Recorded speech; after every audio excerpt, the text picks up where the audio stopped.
वाहनों में धक्का मारकर सड़कों पर बाइकों को धकेल किया पेट्रोल डीजल सीएनजी बढ़ने का विरोध।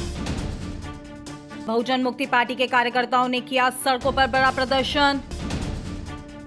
मुकेश कुमार ने कहा कि सरकार तानाशाही पर उतारू है, आम इंसान के बारे में नहीं सोच रही सरकार।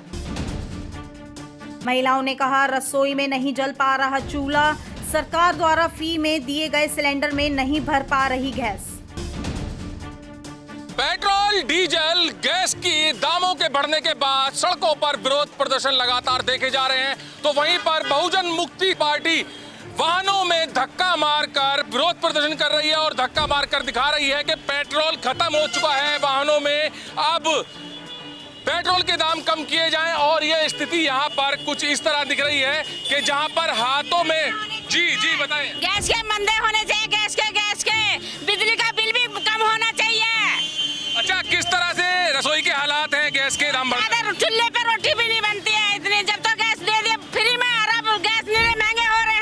मोदी जी ने जो फ्री में गैस दी थी, अब वो चूल्हा नहीं जल पा रहा है, नहीं जला पा रहा, महंगा इतना हो रहा है, कहाँ से लाएंगे बच्चे को, कहाँ से पालेंगे? क्या मांगे हैं आपकी? हमारे गैस मंदी होनी चाहिए, बिजली बिल कम होना चाहिए। अच्छा, बिजली का बिल 10% और भी ज्यादा बढ़ गया है।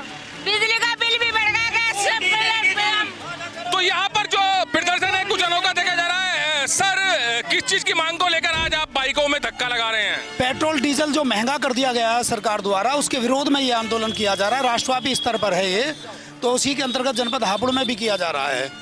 ये पेट्रोल डीजल के कारण ही पूरे देश में महंगाई बढ़ जाएगी। अच्छा, बिजली के दामों में भी 10% बढ़ोतरी की गई है उत्तर प्रदेश में, उससे कितना फर्क आम आदमी की जेब पर पड़ने वाला है? निश्चित रूप से स्मार्ट मीटर और बिजली महंगी करने के कारण जेब पर डाका डल रहा है, आम जन की जनता पर जेब पर डाका डाला जा रहा है सरकार द्वारा। जो इसे सरकार विरोधी नीतियां, सरकार जो है जनता विरोधी नीतियों के कारण देश के जनता से आर्थिक रूप से अतिरिक्त बोझ डाल रही है। पिछले 15 दिन में आपने लगातार 3 आंदोलन कर दिए। सबसे पहला आंदोलन था स्मार्ट मीटर आंदोलन, दूसरा था चूल्हा जलाओ आंदोलन और तीसरा है आज दे धक्का आंदोलन। तो क्या लग रहा है कि इन आंदोलन से कुछ राहत मिलने वाली है आम जनमानस को? हमारा उद्देश्य है कि सरकार जो कुंभकर्ण की नींद सोई हुई है उसकी नींद खुले और कान में जो रुई दी हुई है उसे रुई को निकाले और लोगों की आवाज़ को सुने। देश में भुखमरी की स्थिति पैदा कर दी जाएगी इस तरीके से। अगर पेट्रोल डीजल के दाम आधे नहीं किए गए तो महंगाई, हर चीज़ पर महंगाई बढ़ जाएगी। अच्छा, वजह क्या है एकदम से पिछले 15 दिन में बात की जाए पेट्रोल डीजल की, सीएनजी की या गैस की, तो कई बार दाम बढ़ चुके हैं, वजह क्या है? ये सरकार की गलत नीतियों के कारण ऐसा हो रहा है, वरना 45 या 60 दिन का क्रेडिट ईरान देता था और ईरान अमेरिका के मुकाबले सस्ता पेट्रोल डीजल देता था।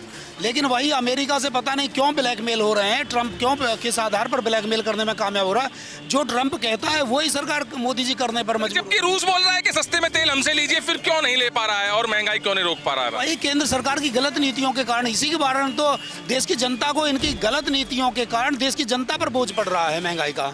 क्या जैसे आज आप धक्का मारकर वाहनों को लेकर जा रहे हैं, सड़कों पर प्रदर्शन दिखा रहे हैं, इससे कुछ सरकार पर असर पड़ेगा?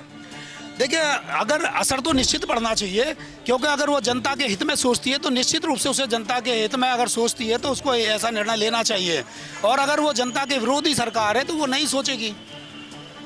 तो बहुजन मुक्ति पार्टी ने पिछले 15 दिन में करीब 3 आंदोलन कर दिए हैं। पहला आंदोलन था स्मार्ट मीटर आंदोलन, दूसरा था चूल्हा जलाओ आंदोलन और तीसरा आंदोलन आज किया जा रहा है दे धक्का आंदोलन। तो इस आंदोलन के जरिए सरकार को जगाने का प्रयास किया जा रहा है, यही बहुजन मुक्ति पार्टी के कार्यकर्ता पदाधिकारी कह रहे हैं। और गहरी नींद में सरकार सोई हुई है, यही आरोप लगा रहे हैं। और आम आदमी पर जहां पर रसोई पर असर पड़ रहा है तो वहीं पर बड़ा असर लोगों की जेब पर petrol diesel CNG gas cylinder के दाम बढ़ने की वजह से पड़ रहा है, यही बहुजन मुक्ति पार्टी के पदाधिकारी कह रहे हैं। और आंदोलन इसी तरह से सड़कों पर लगातार रहेगा जब तक इनकी मांगे नहीं मांगी जाती, यही साफ कहना है। कैमरामैन विकास के साथ सुशील शर्मा, हलचल इंडिया।